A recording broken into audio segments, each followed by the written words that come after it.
Hello,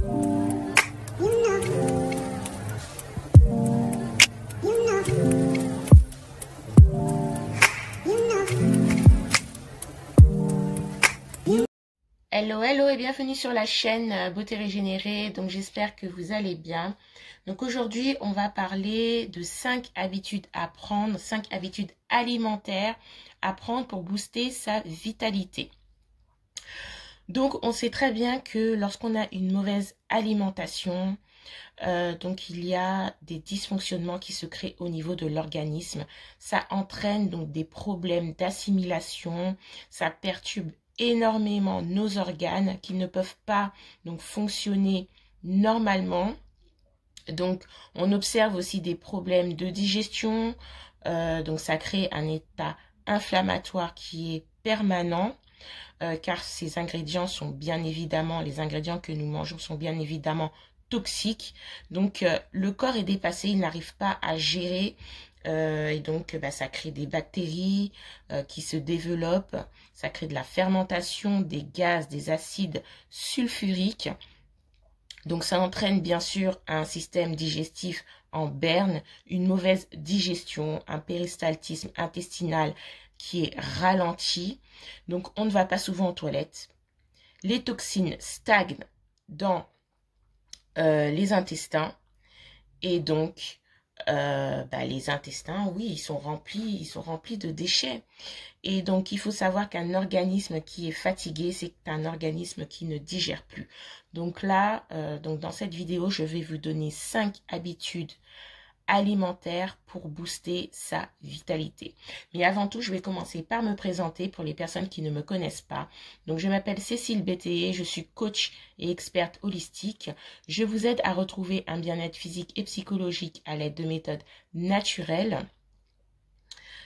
Comme vous l'aurez compris, ici, on parle de soins naturels et ancestraux adaptés à vos besoins physiologiques pour retrouver la forme, la vitalité et l'énergie. On parle aussi de tout ce qui va vous permettre de prendre votre santé en main pour agir et devenir autonome.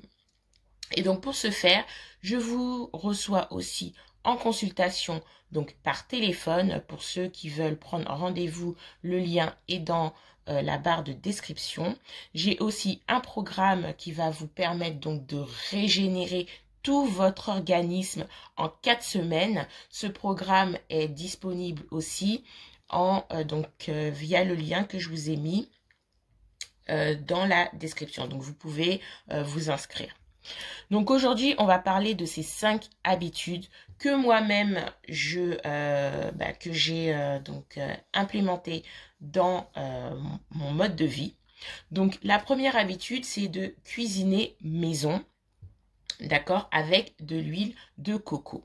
Donc je sais qu'il y a beaucoup d'entre vous qui ont l'habitude de cuisiner avec l'huile d'olive. Cependant, l'huile d'olive n'est pas adaptée à la cuisson.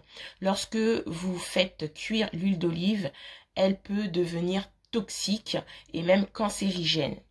Donc l'huile de coco, elle contient des acides gras, des acides gras saturés, donc des oméga 6, donc qui permettent bien sûr de résister à la chaleur. Donc c'est pour ça que maintenant je cuisine avec l'huile de coco.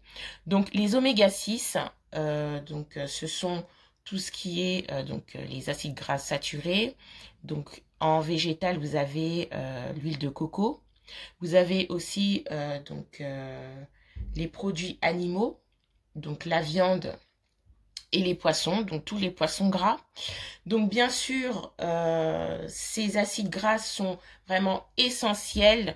Il faut savoir que le gras, c'est essentiel pour donc lutter contre l'inflammation, pour diminuer l'inflammation dans l'organisme. Donc il est important de consommer du gras. D'accord? Donc bien sûr, vous allez limiter votre apport en gras donc saturé animal de 2 à 3 fois par semaine. Donc choisissez aussi des animaux qui sont nourris, qui sont bien nourris. N'allez pas acheter donc vos viandes ou vos poissons au supermarché, bien sûr. Donc voilà, il faut vraiment veiller à ce que cet apport en produits animaux soit fait avec des produits animaux qui sont sains. Voilà, et pour éviter vraiment d'avoir donc beaucoup de méfaits au niveau de l'organisme, parce que il faut bien savoir que la viande et donc les produits animaux, les poissons en forte quantité dans l'organisme, ce n'est pas bien. Donc il faut savoir un petit peu varier et écouter son corps. Donc le mieux, c'est d'apporter 2 à 3 fois par semaine de produits donc animaux dans son alimentation. Donc ensuite, bien sûr, vous avez donc les oméga 3 qui sont les acides gras insaturés, donc comme l'huile d'olive, tout ce qui est donc l'huile de colza, l'huile de lin, l'huile de cameline, donc les avocats et les oléagineux qui sont de bons gras, donc qui sont aussi à privilégier donc dans votre alimentation. D'accord, donc là par exemple pour l'huile d'olive, vous pouvez prendre 2 à 3 cuillères à soupe donc d'huile d'olive, pourquoi pas le matin. Ensuite, donc ça c'était donc pour la première chose, donc cuisiner avec l'huile de coco. Donc je le répète, le gras est important pour diminuer l'inflammation dans l'organisme. D'accord? Ensuite, donc, prendre un petit déjeuner protéiné. Donc, j'ai switché du petit déj donc sucré, donc fort en sucre, d'accord, contre le petit-déj protéiné. Alors pourquoi? Parce que le matin déjà, on a un pic de glycémie qui se fait le matin. Et si on prend un petit déjeuner donc qui est fort en glucides, donc ça veut dire donc tout ce qui est croissant, pain au chocolat, enfin vous voyez le topo, vraiment le petit déjeuner français qu'on a l'habitude de nous montrer, qu'on a l'habitude de nous dire qu'il est extrêmement important d'avoir un bon petit déjeuner comme ça pour être en forme. Alors c'est faux. Parce que quand vous allez avoir un petit déjeuner donc qui est sucré comme ça, vous avez donc déjà la glycémie qui va augmenter, sachant que le matin, on a déjà un pic de glycémie qui se fait entre 6h et 8h. Donc, si vous apportez un petit déjeuner comme ça, donc il y a la glycémie qui va encore plus augmenter. Le pancréas va sécréter de l'insuline. Donc, il faut savoir que l'insuline, c'est l'hormone de stockage. Et donc, l'insuline, ce qu'elle va faire, c'est qu'elle va stocker le sucre et elle va favoriser la prise de masse. Donc, la prise de masse grasse. Et donc, la prise de masse grasse, vous allez la retrouver au niveau du ventre, voilà, de la ceinture abdominale. Et donc, ce petit déjeuner va donc créer de l'inflammation. D'accord? Ensuite, vous allez avoir un coup de pompe 2-3 heures après, parce que vous allez, au début, vous prenez le petit déjeuner, donc vous avez un pic de glycémie, donc voilà, vous avez pam, de l'énergie et tout, et 2-3 heures après, vous allez tomber en hypoglycémie. Et donc, ce qui va se passer, c'est que vous aurez besoin de manger, donc vous aurez envie de grignoter. Voilà. Et donc, il faut savoir aussi qu'en prenant un petit déjeuner protéiné, donc le cholestérol va se réduire. Donc, il y aura une réduction de la synthèse endogène du cholestérol, sachant que le cholestérol, il est synthétisé par le foie et à 20% par l'alimentation. Donc, voilà, il faut privilégier le gras. Donc, déjeuner protéiné. Donc, voilà, donc protéiné, ça va être, vous allez prendre des œufs, vous allez prendre, par exemple, des oléagineux, vous allez prendre, pourquoi pas, une tranche de jambon. Donc, voilà, c'est à vous de voir quelle sorte de petit déjeuner donc la composition de votre petit déjeuner, mais il faut qu'il soit protéiné pour être donc en forme, pour ne pas tomber donc en syncope 2 à 3 heures après, donc vers par exemple 10 heures, de 10 heures à midi, pour pas tomber en syncope comme quand vous prenez voilà un petit déjeuner sucré. Donc la troisième habitude, ce sera d'arrêter ou de limiter les produits industriels transformés. Donc il faut savoir qu'ils sont très très délétères pour la santé. Ils emmènent donc des problèmes de digestion, de constipation. Ils sont pro-inflammatoires. Donc ils créent des bactéries, des intolérances alimentaires, des carences et des mauvaises assimilations. Donc les produits industriels, ils ont donc un indice glycémique qui est haut. Et donc retenez bien que l'indice glycémique qui est haut va élever la glycémie. Et quand la glycémie va s'élever, il y a l'insuline qui va être sécrétée par le pancréas qui va s'élever et qui va stocker. D'accord? Donc elle va stocker du gras. Et donc comme je vous ai dit, dans la partie donc de la ceinture abdominale. Donc ça crée bien évidemment des maladies, donc des maladies métaboliques, donc de la prise de poids et aussi du diabète. Donc faites attention parce que ces types d'ingrédients contiennent aussi donc des toxiques, donc des additifs, des colorants, des pesticides, des fongicides. Ils contiennent aussi du sel ajouté, du sucre ajouté aussi. Donc faites bien attention avec ces produits industriels transformés. Quand vous allez faire des courses, lisez bien vos étiquettes. Ça vous aidera à choisir de bons produits. Ensuite, la quatrième habitude à prendre, c'est donc avoir un apport conséquent en micronutriments. Alors, les micronutriments, ce sont donc les vitamines, les minéraux, les oligo-éléments. Donc, ils permettent de faire le plein d'antioxydants. Ils permettent de donner de l'énergie au corps, de nourrir nos cellules et donc de lutter aussi contre les radicaux libres qui sont responsables du vieillissement prématuré. Donc un déficit vitaminique et minéral.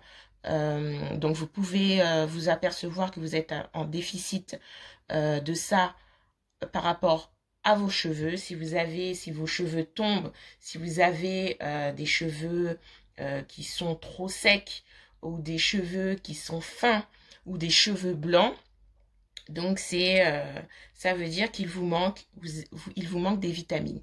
Au niveau de la peau aussi, vous allez avoir une peau plus sèche, une peau qui va plus rider, une peau qui va aussi avoir tendance un petit peu à tomber. Donc c'est que vous êtes aussi en déficit de vitamines et de minéraux. Ensuite, au niveau des ongles, ça va être donc les ongles qui sont dédoublés, des ongles qui changent un petit peu de couleur, ou des taches blanches qui peuvent aussi apparaître sur les ongles. Donc ça veut dire aussi que vous êtes en déficit vitaminique et de minéraux. Vous avez aussi au niveau des os, quand vous avez un petit peu mal aux os, quand vous, par exemple, vous tournez vos poignets, ça vous fait mal. Vous avez aussi au niveau des genoux, vous avez mal aussi aux articulations. Ça vient aussi d'un déficit en vitamines et en minéraux.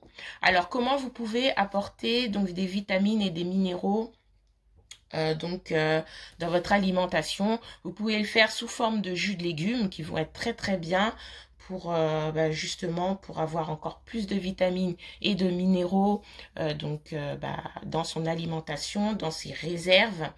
Vous pouvez aussi ajouter des légumes à chaque repas, donc c'est très important donc de consommer des légumes. Donc ça permet d'avoir un bon fonctionnement au niveau des cellules et de l'organisme. Ensuite, vous pouvez aussi vous supplémenter et donc prendre des super aliments. Donc les super aliments qui vont être vraiment concentrés et riches en micronutriments. Donc tout ça, ça va vous permettre d'avoir un apport conséquent en micronutriments de façon à ne pas être en déficit et donc de façon à être en forme et de façon à ne pas être donc fatigué. Ensuite, la cinquième habitude à prendre dans son mode de vie, ce serait donc le jeûne intermittent. Donc le jeûne intermittent, il est bien parce qu'il va mettre au repos le système digestif et le mental aussi.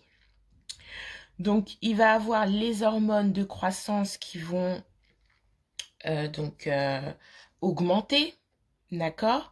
Vous allez avoir plus d'énergie pour digérer, pour vaquer à vos occupations, pour voilà, effectuer les activités de la journée, même quand vous jeûnez et donc un jeûne intermittent et que vous faites du sport, donc vous ne mangez pas avant de faire votre sport, vous allez voir que vous allez avoir plus d'énergie et plus d'endurance.